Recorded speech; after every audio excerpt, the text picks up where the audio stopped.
Kalau aja bapak-bapak family man ini mendapatkan keadilan untuk anak dan istrinya, pasti nggak akan terjadi teror ini.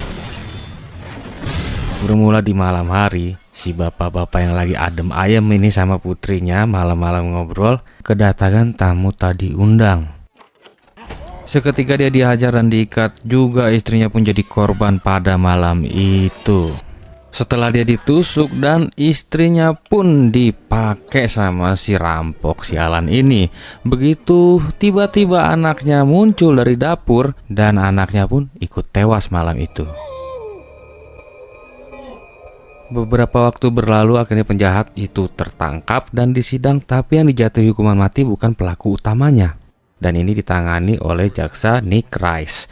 Kata dia, ini adalah cacat sistem hukum kita. Lalu Clyde, bapak-bapak yang sedang bersedih ini, mendatangi kantornya Nick. Pembicaraan Nick dengan Clyde ternyata tidak ada titik temu yang memuaskan hati Clyde, karena pelaku utamanya tetap tidak dihukum mati, malah pelaku yang bukan utamanya dihukum mati, dan dia merasa kecewa berat soal keputusan ini. Keesokan harinya sidang pun dilanjutkan untuk keputusan akhir yang memutuskan bahwa Darby, pelaku utamanya, malah bebas dari vonis. Jaksa Nick yang keluar dari ruang sidang menghadapi beberapa wartawan. Setelah selesai, dia mau pergi berpapasan dengan si Darby dan malah bersalaman. Clyde yang berada di dekat situ melihat semua kejadian itu dan dia kesal, kecewa, juga dendam melihatnya. Tibalah waktunya untuk pelaksanaan hukuman mati bagi tersangkanya, yang sebenarnya bukan tersangka utamanya, bukan pelaku utamanya. Dia kayak kroconya doang. Dilaksanakan hukuman ini prosesnya yang seharusnya secara hukum tidak boleh menyakitkan untuk tersangkanya. Tapi yang terjadi lain hal. Tersangka malah kesakitan dan tersiksa selama proses hukum mati ini, dan ini sangat melanggar hukum yang berlaku. Saat selesai diselidiki, ternyata ada yang mengganti cairan untuk hukuman mati ini yang menyangkutkan dengan Darby. Berangkatlah beberapa polisi dan penegak hukum lainnya ke tempat kediaman Darby. Sementara Darby di tempatnya lagi santai-santai, nggak tahu apa yang terjadi. Tiba-tiba ditelepon sama penelpon tidak dikenal, mengatakan akan ada polisi menangkap dia. Dia nggak percaya, lihat jendela, ternyata benar. Lalu dia siap-siap untuk kabur sambil masih menerima instruksi dari penelpon yang tidak dikenalnya, yang seolah-olah membantu dia. Padahal ini adalah jebakan yang membuat hidup dia berakhir tragis. Diarahkan dia untuk ke mobil polisi yang sudah disiapkan, yang sudah dilumpuhkan polisinya. Lalu dia todongkan pistolnya ke polisi tersebut, dan berangkatlah mereka berhenti di satu gudang tua. Diturunkan polisinya dan mulai ditodong untuk dieksekusi. Saat mau dieksekusi, ada telepon masuk dan Darby mengangkat telepon tersebut. "Halo, malaikat pelindungku." Yang jawabnya polisi yang dia todong itu. Ternyata dia menyamar pakai rambut palsu. Pas dibuka, si Darby tahu ini orang yang pernah dia rampok dan dia tembaklah. Sayangnya pistol itu pun adalah jebakan dari si Clyde yang menyamar jadi polisi ini. Dia sudah menyematkan racun di pistol tersebut yang membuat si Darby tidak bisa bergerak. Langsung dibungkus, dibawa sama si Clyde ke satu rumah tua dan sudah diikat dia ke ranjang dan dipersiapkan alat-alat yang menyeramkan. Di sini dia disuntikan cairan untuk membuat dia tetap sadar dalam keadaan sesakit apapun, sambil memandangi foto anak istri Clyde yang sudah disiapkan di depan matanya. Mereka akan menjadi hal yang terakhir kamu lihat. Clyde pun menyalakan kameranya untuk merekam semua proses penyiksaan ini. Dia mulai dengan memotong kakinya Darby dan menyiksanya sampai dia koit. Keesokan harinya kepolisian sudah menemukan tempat ini dan menemukan Darby sudah tewas terpotong. Serem pokoknya. Dia telepon si jaksa Nick untuk menyampaikan berita soal Darby ini. Pada saat itu Clyde sudah bersiap-siap di tempatnya dia untuk menyerahkan diri, dan dia tahu polisi sudah datang ke rumahnya. Dia melepaskan semua bajunya dan siap untuk menyerahkan diri. Seperti disengaja, dia kayaknya sengaja banget masuk ke penjara ini, dan dia tidak mau ngomong ke siapapun kecuali ke jaksa Nick. Sampai polisi ini pun kesal. Di waktu yang sama, ada paket berupa video CD yang nyampe ke rumah keluarganya Nick, diterima oleh anaknya dan dibuka, disetel sama dia. Dan ternyata ini video penyiksaan proses matinya si Darby, dan teriaklah anaknya, Teror pun dimulai dari keluarganya Nick.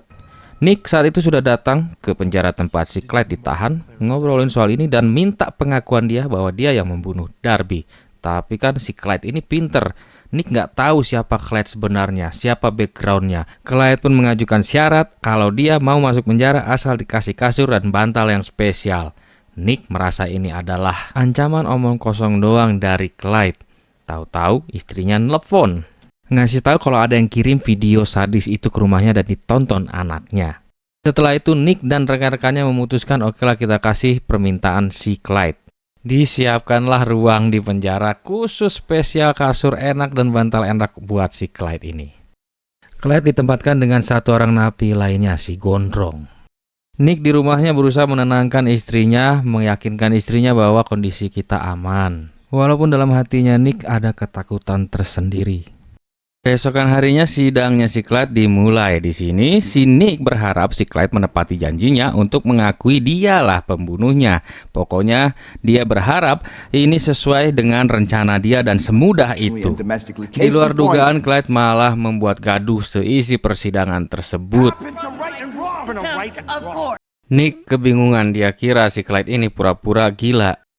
Setelah semuanya selesai, Nick dan Clyde kembali ke penjara. Si Nick masih ngikutin si Clyde nih karena menanyain kenapa kamu nggak tepat janji soal mengaku bersalah di persidangan. Dan si Clyde malah mengajukan syarat baru lagi. Tentunya Nick menanggapi hal tersebut dengan sinis dan gak peduli dia minta apa alasannya harus memenuhi permintaan si Clyde ini, dia pikir. Seketika langkah Nick terhenti karena Clyde menyebutkan apakah keselamatan Billy Reynolds penting di matamu. Malah dia pergi, disangkanya si Clyde ini cuma gertak doang. Billy Reynolds itu ternyata adalah pengacaranya si Darby dulu pas sidang. Datanglah si Nick dan diinformasikan kepada Nick bahwa Billy Reynolds sudah hilang sejak 3 hari yang lalu, kata istrinya via telepon. Clyde pun menegaskan kembali, Nick jangan lupa besok saya minta persyaratan tadi jam 1 tepat, tidak boleh terlambat. Dia minta stick sama iPod yang ada musiknya. Keesokannya di penjara dibawakan stick tersebut, stick yang dia pesan, tapi sayangnya si Nick datang di jam 1:08, dia terlambat. Setelah Clyde menyebutkan lokasi Billy Reynolds, mereka langsung cepat-cepat berangkat ke lokasi yang sudah diberitahukan oleh Clyde. Sementara itu Clyde bersama teman satu selnya lagi santai-santai aja tuh makan stick yang tadi. Tapi tiba-tiba Clyde menusukkan tulang bekas dari stick tersebut dan membunuh teman satu selnya ini dengan sadis.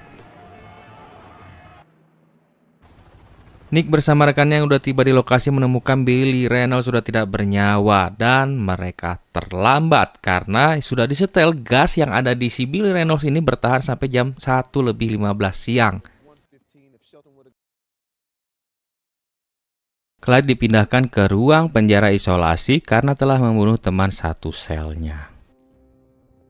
Rekan Nick mengajak Nick untuk bertemu dengan seseorang yang mengetahui latar belakangnya Clyde. Menurut orang ini, Clyde ini adalah orang satu-satunya yang bisa memecahkan masalah yang sulit diatasi oleh mata-mata sekalipun karena dia adalah seorang profesional dengan tingkat presisi yang tinggi. Menurut dia, jika Clyde berada di ruang isolasi, itu adalah rencana dia sendiri dan kalian harus hati-hati.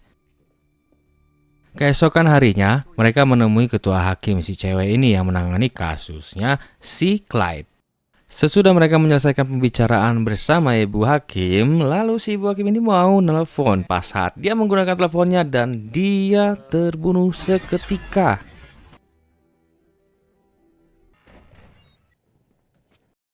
Dan dia membahas soal ini, ngapain kamu bahas dendam segala macam, semuanya tidak akan mengembalikan keluargamu, anak dan istrimu.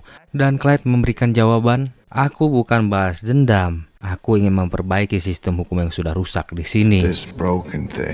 Dan Clyde menyampaikan ancaman barunya. Bebaskan aku dan lepaskan semua tuntutan terhadap aku sebelum besok jam 6 pagi atau aku bunuh semua. Serem banget nggak tuh?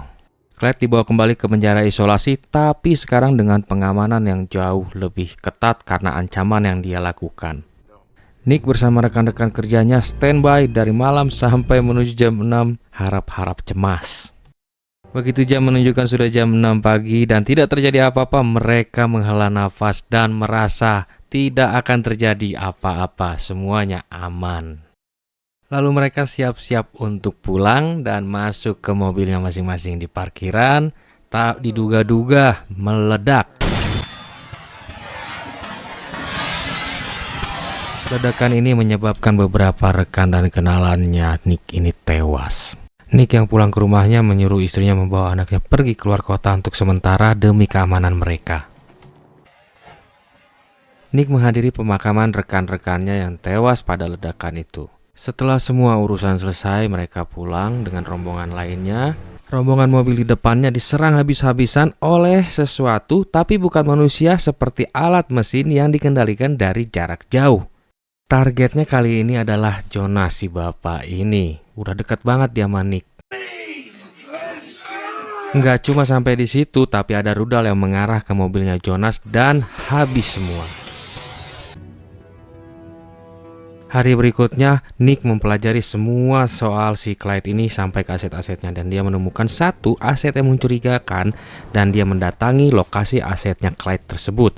Dia geledah semuanya dan menemukan satu kecurigaan, jalan rahasia. Yang ternyata jalan rahasia ini tembus sampai ke sel isolasi tempat si Clyde ditahan. Dan lebih surprise-nya lagi, Clyde tidak ada di dalam sel. Ternyata Clyde ada di balai kota menyamar jadi cleaning service dan dia berhasil lolos lewatin pemeriksaan. Nick yang baru sadar bahwa Clyde mengincar wali kota dan petinggi-petinggi hukum lainnya langsung berangkat ke balai kota tersebut. Gak lupa mereka juga memanggil tim taktikal dan tim penjinak bom. Lalu mereka mencari bom itu diletakkan di mana oleh Clyde dan akhirnya ketemulah bom tersebut di dalam koper ini. Dan Clyde sementara itu sudah keluar dari gedung itu. Bom tersebut dicoba dijinakkan tapi sulit karena dikendalikan dari triggernya melalui HP jarak jauh. Wali kota dan beberapa pejabat hukum berkumpul sesuai rencana dan si Clyde ini memantau dari tab-nya. Clyde lalu kembali ke sel isolasinya, tiba-tiba ada si Nick di dalam sel tersebut. Dan terjadilah percakapan di antara mereka tentang mengenai semua balas dendam ini. Akhirnya Clyde mengaktifkan bom tersebut melalui HP-nya. Anehnya, Nick langsung keluar dari sel tersebut dan buru-buru keluar secepat mungkin, sejauh mungkin. Clyde tampak kaget dan bingung, ternyata bom itu ada di bawah kasur dia, sudah dipindahkan. Dia pasrah aja menunggu waktunya bom tersebut meledak sambil memandangi gelang pemberian anaknya.